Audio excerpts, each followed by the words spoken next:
A U.S. congressman once called Elvis Presley a disgrace to American youth, live on national radio. Everyone expected Elvis to explode, but what he said back didn't just silence the man. It rewrote how the world saw rock and roll forever, and the microphone caught every word. It was July 1956, and the summer air in Washington felt heavy enough to chew.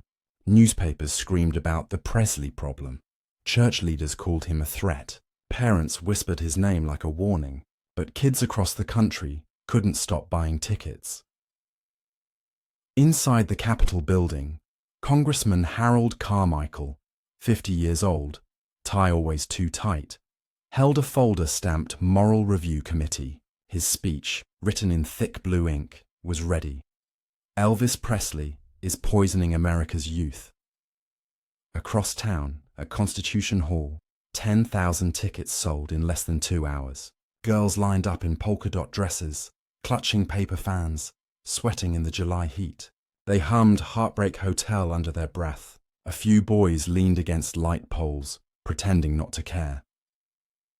Backstage, Elvis sat on a wooden crate, a towel around his neck, tuning his guitar. Scotty Moore adjusted an amp that hummed like a beehive.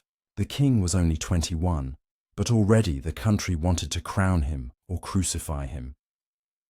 A reporter from the Washington Daily slipped through the curtain. "Mr. Presley," he said nervously, "Congressman Carmichael's calling you out. Says you're corrupting kids." Elvis looked up slowly. "Is that right?" "He's going on the radio tomorrow," the reporter added. "They're saying he's demanding a nationwide ban on your shows." For a moment, Elvis didn't speak. He reached for the folded newspaper on the stool beside him. The headline was bold: Elvis Presley, Threat to Morality.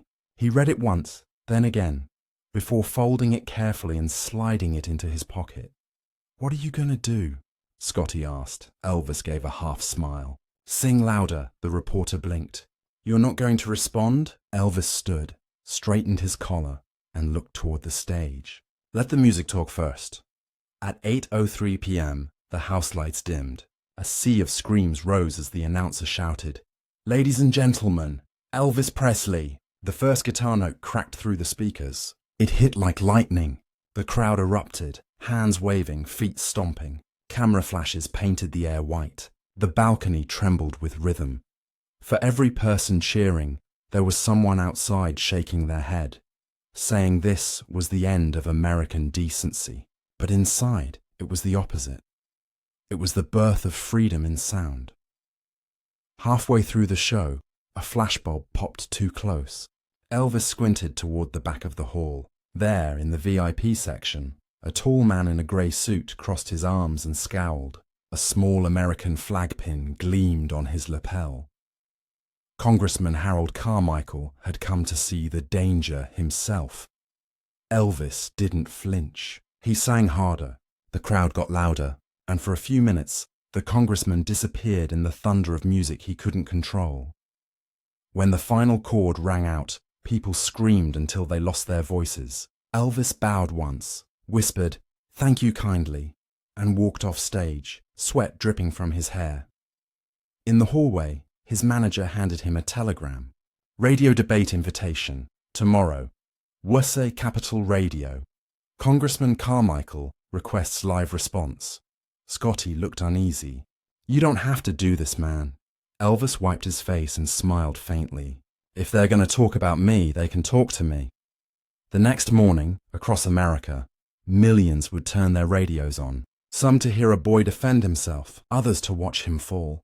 What would you have done? Walk away or walk straight into the fire? Elvis chose the microphone, and the whole country leaned in. July 19th, 1956, 2 p.m. The air inside Wussay Capitol Radio was thick with cigarette smoke and pride. Technicians hustled between cables, adjusting the big RCA microphones that looked like silver rockets. A red on-air bulb glowed above the booth window. Congressman Harold Carmichael sat stiff in his chair, script pages neatly stacked before him. Across from him, the station's host, Martin Dale, whispered, "We're live in 60 seconds. Carmichael smiled thinly. "Good. Let's save the country some decency. He started strong. Rock and roll, he declared, is a sickness, and Mr. Presley is the face of it. What he calls music, I call moral decay. His voice carried the sharp edge of authority. He didn't just want to insult Elvis. He wanted to erase him. Outside, in a small rehearsal room at Constitution Hall, Elvis and his band were setting up for sound check. Scotty Moore turned on a portable radio just in time to catch the broadcast. "Turn that up," Elvis said quietly. The congressman's voice filled the room. "Presley's gyrations," he said, "reduce our young women to hysteria. It is un-American. It is filth." Bill Black slammed his bass case shut. "Man's got some nerve." Elvis didn't move. He just stared at the radio. Every word hit like a drumbeat in his chest. By the time the segment ended, the phone in the hallway was already ringing. The station's producer was on the line. The congressman had challenged Elvis to appear live the next morning, if he dares defend himself. Colonel Parker's voice boomed from the other end of the call. "We don't play politics, son. Leave it alone." Elvis thought for a long moment, then said quietly, "If a man talks about me in public, I'll talk back the same way." That night, he couldn't sleep. He lay awake in his hotel room, the city lights cutting thin lines across the ceiling. Somewhere below, cars hissed down wet streets. He reached into his jacket pocket and unfolded the same newspaper clipping he'd kept, the one that called him a threat. He whispered the headline under his breath, almost like a prayer. Then he smiled. "Let's see what happens when I say my piece." The next morning, Wooser's lobby overflowed. Photographers, radio crews, secretaries with clipboards. Outside, hundreds of fans gathered on the sidewalk, holding homemade signs. "We believe in Elvis." At 9 a.m., the red on-air light blinked again. The congressman straightened his tie. Elvis walked in, wearing a simple black shirt and that same polite smile that drove critics mad. He sat down across from the man who'd called him America's disgrace. The host counted down softly. 3, 2, 1. The microphones crackled to life. The first words belonged to the congressman. "Mr. Presley," he began, "the country is listening." The room went silent. Even the air seemed to wait. Elvis leaned forward just a little, eyes steady. "Then let's give 'em something worth hearing," he said. And with that, the king took the mic. July 20th, 1956, 9 a.m. sharp. More than 12 million listeners were tuned in. Cafes kept their radios turned up. Secretaries in offices leaned closer to desk sets. In living rooms across America, families sat in silence. Everyone wanted to hear if the devil of rock and roll could defend himself. Inside the Wooser studio, the host smiled too wide for comfort. 2 microphones, 1 desk, 2 men from opposite worlds. The red light flicked on. "Good morning, ladies and gentlemen," the host began. "Today we bring you a conversation between Congressman Harold Carmichael and Mr. Elvis Presley." Carmichael's voice was smooth, rehearsed.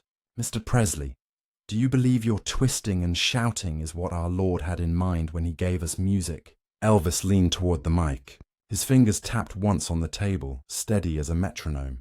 "Sir," he said softly, "I believe music comes from where people hurt and hope. I don't plan it. I just let it out."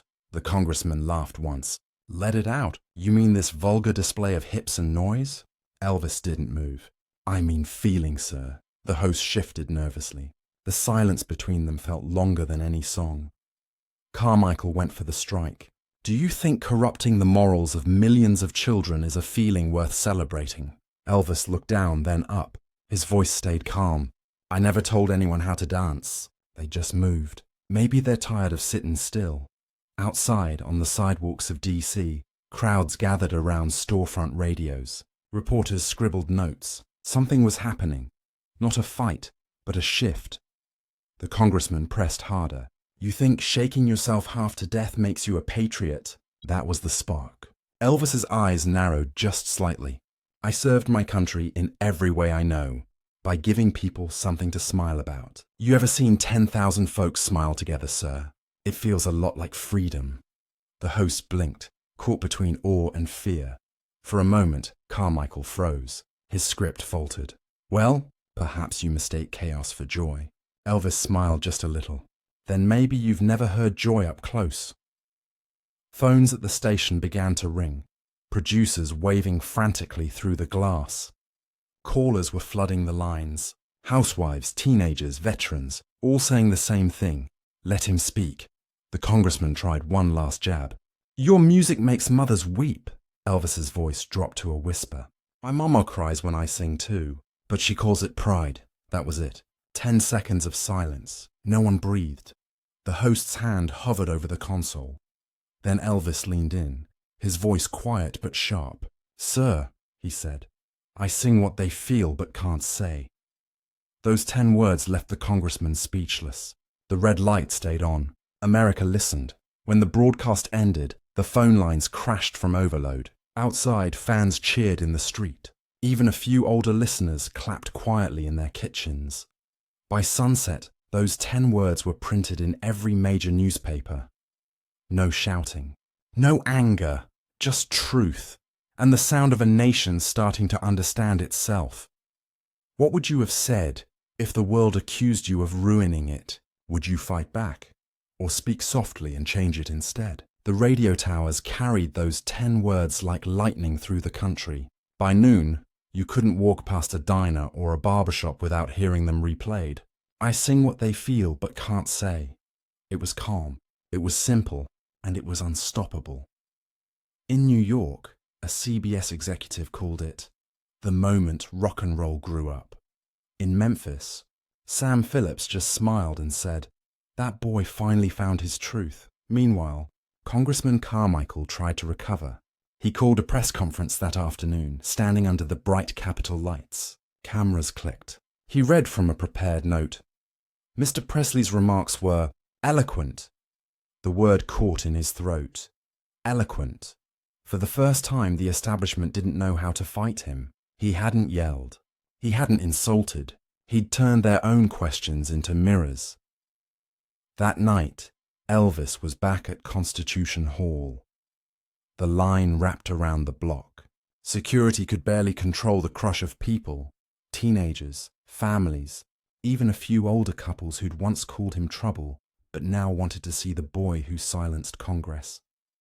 When he stepped onto the stage, the crowd roared. Flashbulbs strobed like fireworks. He gripped the microphone, looked out at the endless sea of faces, and smiled softly. This one's for anyone who's ever been told to shut up and sit still. The band launched into Don't Be Cruel. The screams nearly drowned out the music. Halfway through the show, Elvis glanced toward the balcony. A man in a grey suit was standing in the shadows. The same congressman. Carmichael's arms were crossed, but this time his expression had changed. He wasn't scowling. He was thinking, Elvis noticed. Between songs, he looked right at him. You know, he said to the crowd, some folks say I shouldn't move the way I do, but maybe we all need to move a little more, huh? The audience exploded. Carmichael's jaw twitched. Then, unbelievably, he smiled. That smile was small, but it cracked the wall that had been built between generations. After the show, reporters swarmed backstage. Elvis! How do you feel about the congressman's remarks now? Elvis wiped sweat from his brow. Ain't nothing to fight about, he said. Man's just scared of change. We all are sometimes. The next morning, newspapers flipped their tone. Presley shows dignity under fire, wrote the Associated Press. Singer turns insult into lesson, said another. One columnist summed it up best. He didn't shout over them. He made them listen. It wasn't just a performance anymore.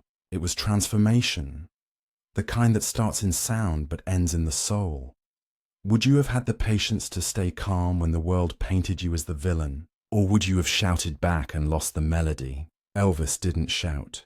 He sang, and in that choice, he changed everything. The morning after the concert, America woke up to a different headline. No longer, Presley scandalizes nation. Now it read, Presley speaks for a generation.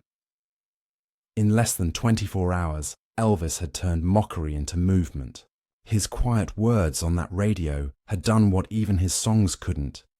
They made adults listen. In Memphis, Sam Phillips poured black coffee and read the newspaper twice. "He's not just a singer anymore," he whispered. "He's a language." Even the Washington Times, a paper that once called him a cultural accident, printed a rare admission. Presley's composure shows a dignity beyond his years. Meanwhile, in a small hotel room, Elvis sat by the window. He'd been up all night answering letters. Some were angry, but most were grateful. One came from a mother in Ohio who wrote, "My son said your songs made him believe in something again." He folded the letter carefully and tucked it into his guitar case. A knock came at the door. Scotty Moore stepped in, holding a hand-painted sign from a fan outside. "I feel too." Elvis smiled. "Guess we started something, huh?" Later that week, he played the Overton Park Shell in Memphis. 10,000 people showed up. Families, soldiers, even ministers. Before the encore, he held the microphone and said, "If feeling is wrong, then I don't want to be right." The crowd roared.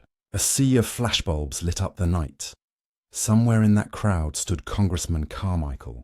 No press, no speechwriters, just a man among the noise he once feared. He clapped quietly when Elvis sang "Peace in the Valley." After the show, the congressman waited near the exit. When Elvis walked by, he extended a hand. "You were right," he said softly. "Maybe I just wasn't listening."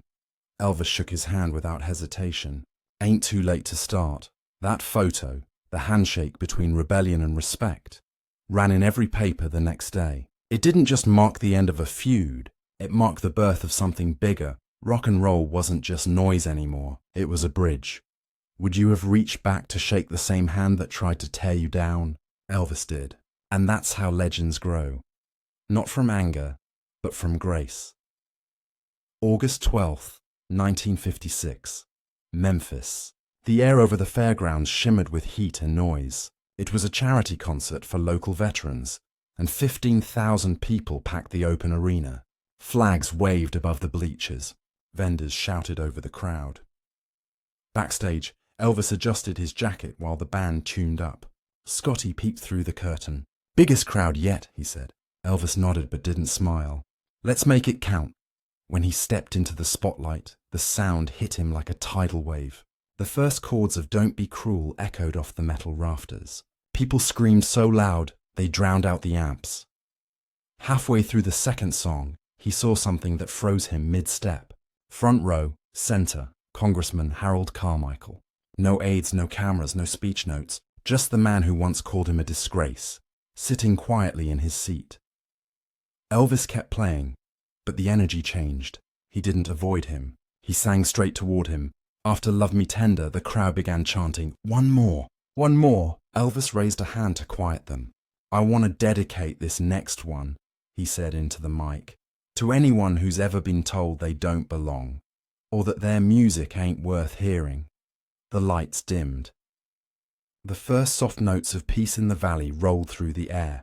A gospel song, simple, honest, the kind of song that cuts through armor. The crowd went silent. Even the insects seemed to stop buzzing. When the final line fell, "Will be changed from this creature that I am," a ripple moved through the audience. Then, impossibly, the entire stadium stood and applauded. Elvis looked back toward the congressman. Carmichael was clapping too, slow, thoughtful, eyes wet. Reporters caught it. Cameras flashed. The picture of the night wasn't Elvis in his glittering jacket. It was the congressman, once his loudest critic, standing with the crowd he'd condemned.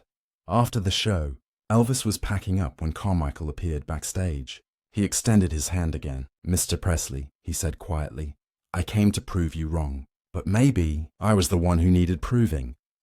Elvis smiled, shook his hand, and said, "Music's funny like that. It don't care who you voted for." That handshake became the story of the week. Newspapers across the country ran the photo under headlines like "Music Ends the Argument." One paper called it "A Peace Treaty Signed in Song." In Washington, aides joked that Elvis had done more for unity in one night than half the committees combined. Would you have had the grace to sing for someone who tried to destroy you? Or would you have sung only for those who already loved you? Elvis chose to sing for both, and that's why the echo never died. Years passed, but that handshake never faded. The photo hung for decades in Congressman Carmichael's office, right above his old speech notes that once called Elvis a danger to youth. Visitors would ask why he kept it there. He'd smile and say, "Because that boy reminded me what listening sounds like." Elvis never bragged about it. When reporters asked, he'd shrug. "Wasn't nothing but talking and singing," he'd say. But everyone knew it was more than that. It was proof that truth doesn't need to shout to be heard. In 1977, a small bronze plaque was placed at the Memphis Fairgrounds. It read, "Where music ended the argument." Fans still stopped there to leave flowers, ticket stubs, even letters that read, "You helped me speak up." Over time, his 10 words, "I sing what they feel but can't say," became part of every tribute, every mural, every classroom discussion about art and courage. At Graceland, those words hang above his first microphone, carved in steel, because the lesson outlived the moment. You can silence noise but not truth. You can argue with sound, but not soul. Elvis showed that rebellion doesn't always need to be loud. Sometimes it's kindness that breaks the wall. What if we all learned to speak like that? To answer anger with calm? To turn accusation into connection? The king didn't conquer a congressman. He converted one. And maybe that's the real meaning of rock and roll. To shake people awake, not apart. Somewhere, another young artist is about to be told, "You're too different." They'll remember this story, and they'll step to the mic anyway, because legends aren't born from applause. They're born the moment someone refuses to stay quiet. If this story moved you, share it with someone who's been told their voice doesn't matter, because one calm answer once silenced Congress, and one song changed a nation. Were you or someone you love part of that first generation who heard Elvis live? Tell us your memory below and keep the echo of courage alive.